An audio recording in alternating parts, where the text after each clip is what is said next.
Les signataires du Pacte national pour la stabilité et l'organisation des élections, publié dans le Moniteur, édition spéciale numéro 7 du 23 février 2026, réunissant plus de 300 signataires issus des principales composantes de la vie nationale, se sont réunis en assemblée afin d'évaluer l'évolution de la situation politique, institutionnelle, sécuritaire et électorale du pays au regard des engagements ayant conduit à la signature du pacte. À l'issue de leurs délibérations auxquelles ont participé plus de 80% des signataires, ils rendent publique la présente déclaration. Le peuple haïtien continue de subir les conséquences d'une crise multidimensionnelle sans précédent. L'insécurité demeure le principal obstacle à la restauration de l'autorité de l'État, au fonctionnement normal des institutions républicaines, à la relance de l'économie nationale, ainsi qu'à l'exercice des droits et libertés fondamentaux des citoyens.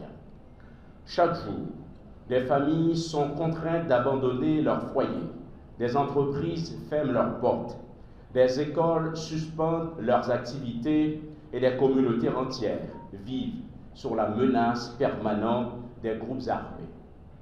Cette réalité est incompatible avec les aspirations démocratiques du peuple haïtien et exige une mobilisation nationale et internationale à la hauteur des défis. Les signataires rappellent avec lucidité que les gouvernements de transition, par leur nature exceptionnelle, ne peuvent apporter à eux seuls des réponses définitives aux problèmes structurels de la nation.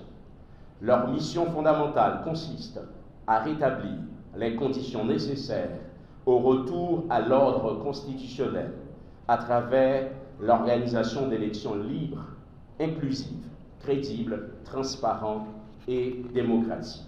À cet égard, les signataires prennent acte des progrès enregistrés dans la préparation du processus électoral, notamment le renforcement institutionnel du Conseil électoral provisoire, la révision du décret électoral, l'approbation du budget du CEP, la publication de la liste officielle des partis politiques agréés à participer aux prochaines élections. Ces avancées, bien qu'encore insuffisantes au regard de l'ampleur de la crise, constituent des étapes importantes vers le rétablissement de l'ordre constitutionnel.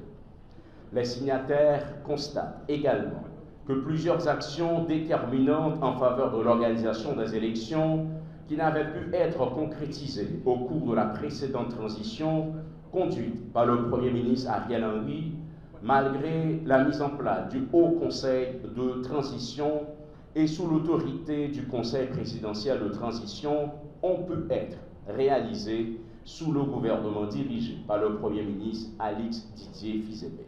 La restauration de la sécurité demeure la condition indispensable à la réussite du processus électoral et au retour durable de la stabilité.